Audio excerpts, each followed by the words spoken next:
Di sebuah zaman yang dibalut mitos dan legenda, lahirlah seorang anak yang kelak akan mengguncang dunia. Namanya, Ivar de Bonelles.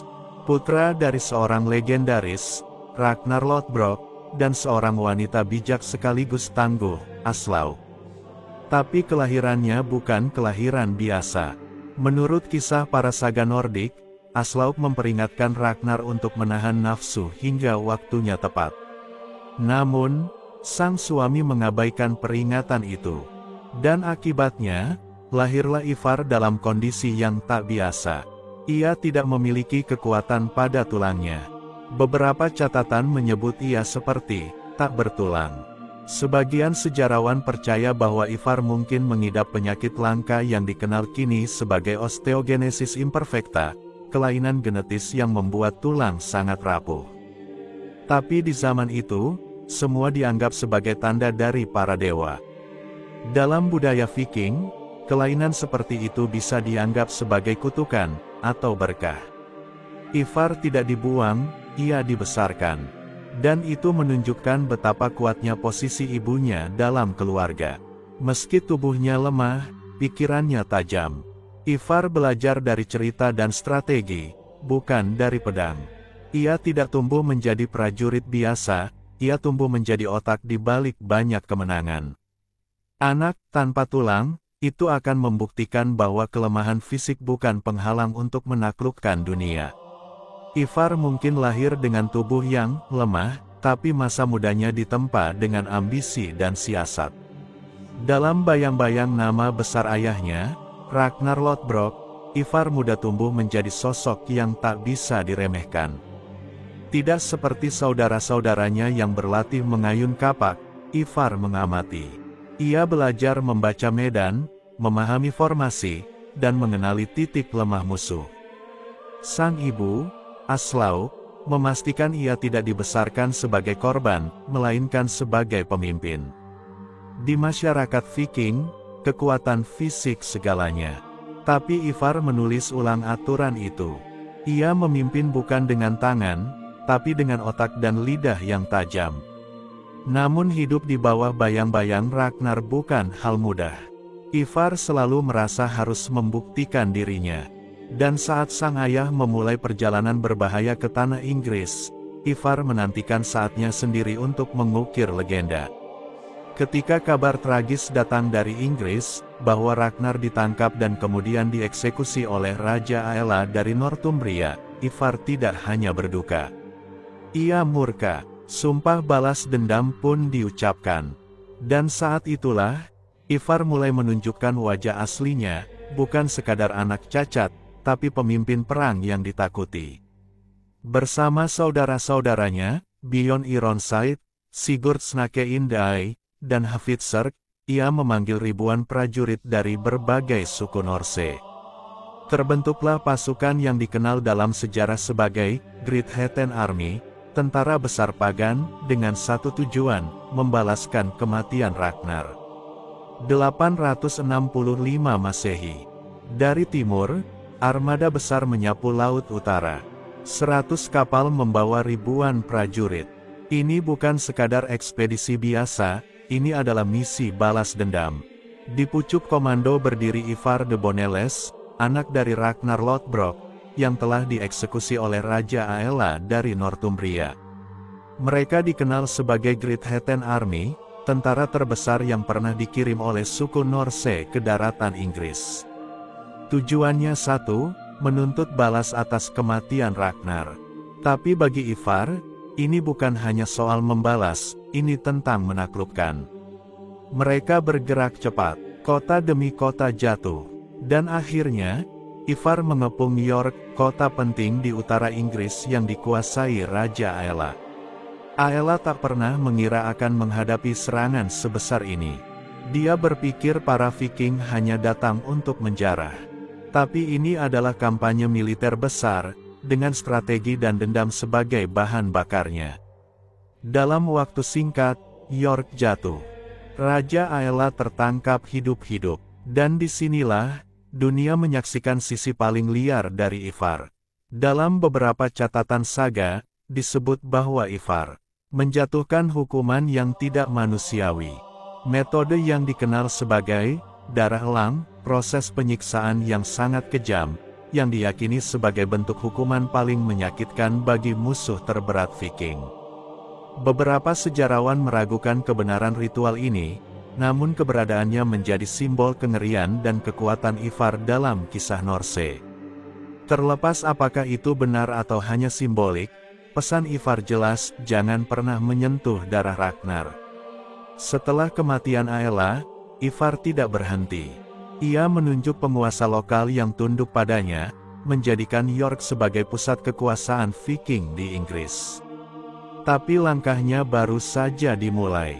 Ivar telah membalas dendam, tapi kini, ia menghadapi ujian baru, mempertahankan kekuasaan di tanah asing, menghadapi perlawanan dari bangsa Saxon, dan menjaga kesetiaan pasukan yang haus kemenangan. Setelah membalaskan kematian ayahnya, Ivar de Bonelles tidak kembali ke rumah. Ia menetap di Inggris, menjadikan York sebagai pusat kekuasaannya. Tapi ini bukan sekadar kemenangan, ini adalah transformasi, dari seorang putra pendendam menjadi raja yang ditakuti. York menjadi kota Viking pertama di tanah Inggris. Ivar memerintah dengan tangan besi.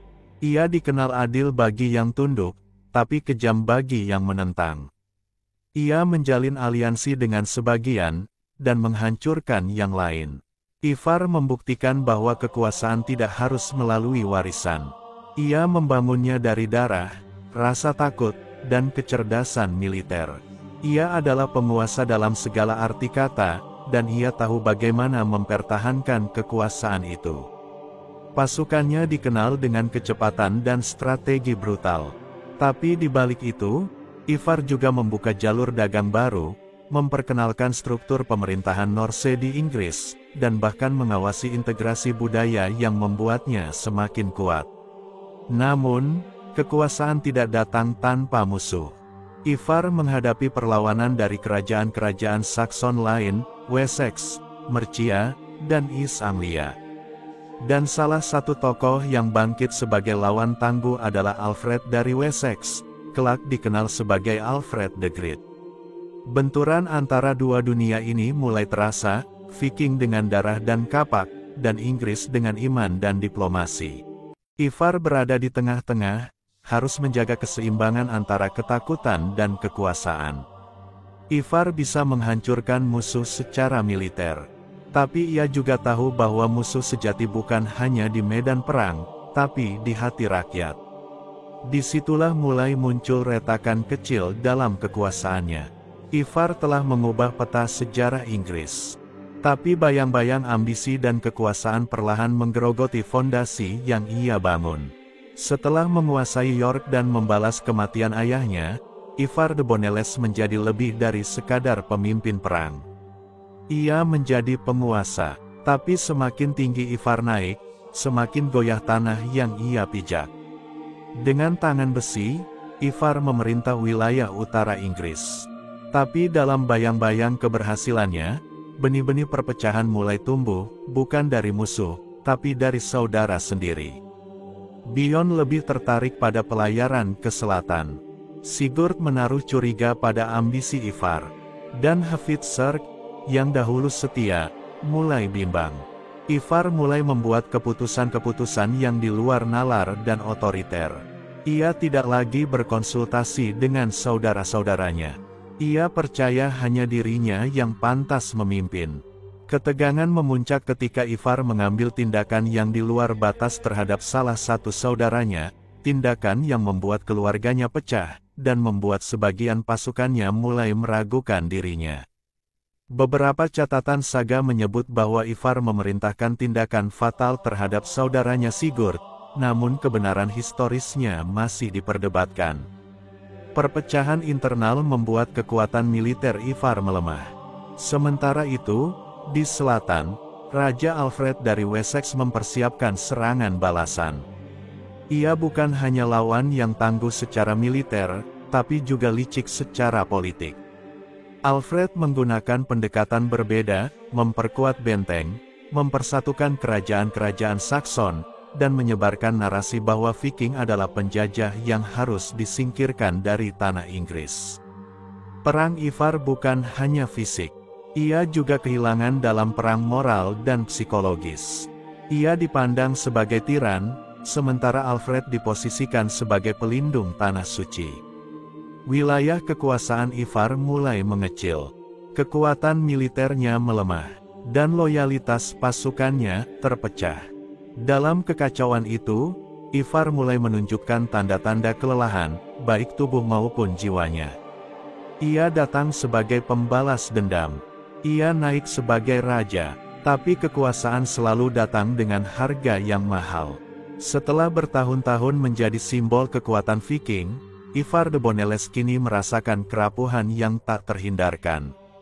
Dari sosok yang pernah memimpin pasukan besar, ia kini menghadapi medan perang yang tidak bisa ia kuasai, pertempuran dengan dirinya sendiri.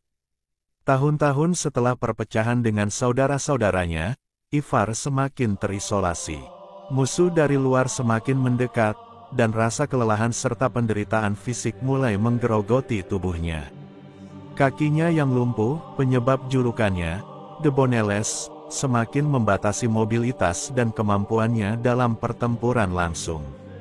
Penyakit dan cedera yang telah lama dideritanya semakin memburuk, membuatnya tak lagi mampu memimpin pasukan dengan cara yang dulu. Namun, meskipun tubuhnya rapuh, ambisi Ivar tetap hidup. Ivar menjadi semakin terfokus pada mempertahankan warisannya, meskipun fisiknya semakin lemah. Ia terus berusaha mengendalikan takdirnya, tetapi kenyataannya, banyak hal yang telah berubah. Sekarang ia lebih bergantung pada taktik dan kecerdasan daripada kekuatan fisik.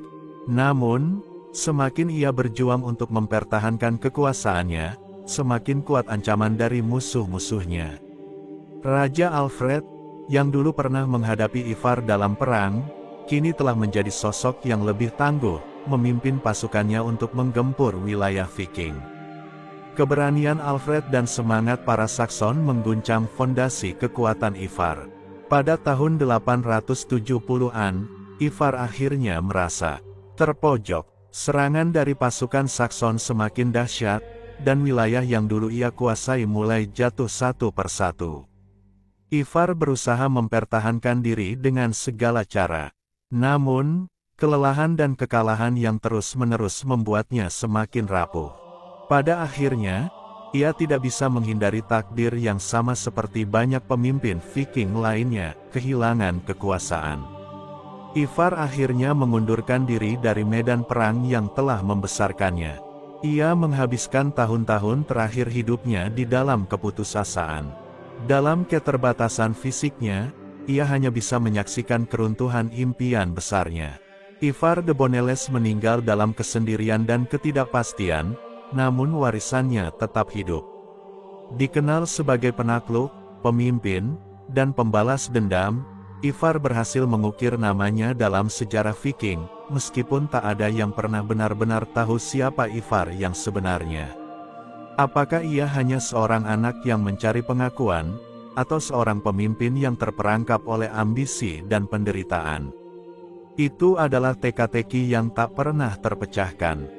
Sang penakluk telah tiada, namun kisahnya, penuh darah, pengkhianatan, dan perjuangan, akan tetap dikenang sepanjang masa.